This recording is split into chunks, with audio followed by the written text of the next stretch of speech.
काल महाराष्ट्राच्या राजकारणात एक ऐतिहासिक क्षण घडला. सुनेत्रा पवार यांनी महाराष्ट्र राज्याच्या पहिल्या महिला उपमुख्यमंत्री म्हणून शपथ घेतली.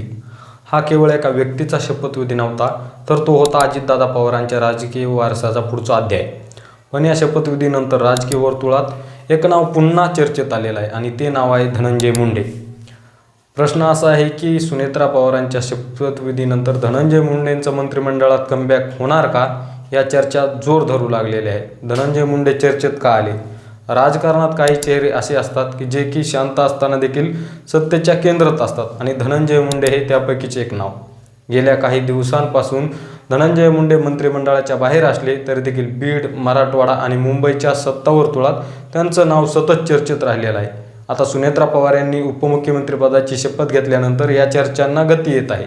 धनंजय मुंडेंची पहिली ताकद, बीडवरची पकड ही धनंजय मुंडेंची सर्वात मोठी ताकद आहे. बीड म्हणजे केवळ एक मतदारसंघ नाही, तर तो म्हणजे एक राजकीय रणांगण आहे. धनंजय मुंडेंनी बीडमध्ये आपली ओळख फक्त नेता म्हणून नाही, तर ग्राउंड लेवल लीडर म्हणून तयार केली आहे.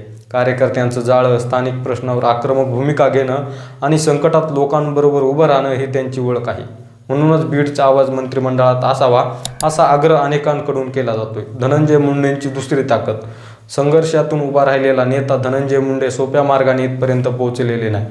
आरोप, वाद आणि राजकीय हल्ले या सगळ्यातून पुन्हा पुन्हा उभे राहिलेले राजकारणात जो नेता संकटातून बाहेर येतो तोच सत्तेत उपयोगी पडतो, हा अनुभव सत्ताधाऱ्यांचा आहे.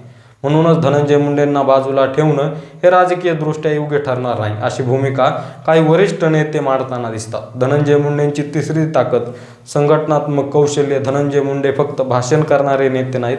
संघटन, बांधणी आणि कार्यकर्त्यांना एकत्र ठेवणं, निवडणुकीत ताकद उभी कशी करायची हे त्यांचं बलस्थान आहे.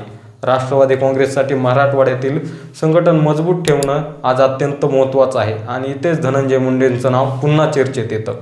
सुनेत्रा पवार आणि धनंजय मुंडे राजकीय समन्वय. सुनेत्रा पवार आज उपमुख्यमंत्री झाले आहेत. ते अजितदादांच्या राजकारणाची दुवा शांत आणि संयमपणाने चालवत आहेत. धनंजय मुंडे मात्र आक्रमक, ग्राउंडवरचे आणि थेट लढणारे नेते आहेत.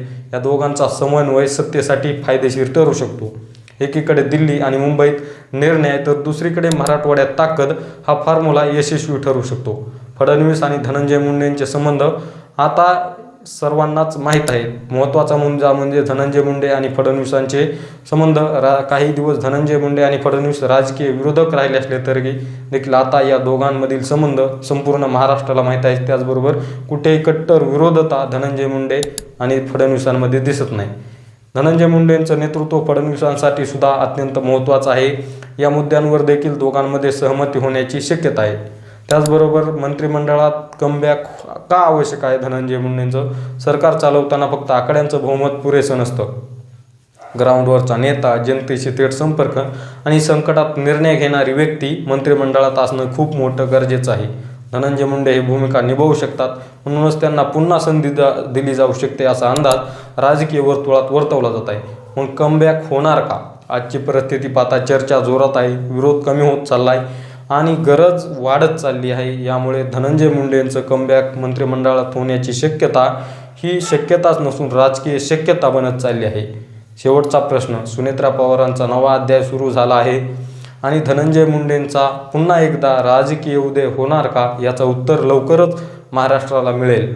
तोपर्यंत तुमचं मत काय आहे ते देखील कमेंटमध्ये सांगा आणि धनंजय मुंडेंना पुन्हा मंत्रिमंडळात संधी मिळायला हवी का हे देखील नक्की सांगा. अशाच नवनवीन अपडेटसाठी कवरेज.com ला सबस्क्राईब करायला विसरू नका. धन्यवाद.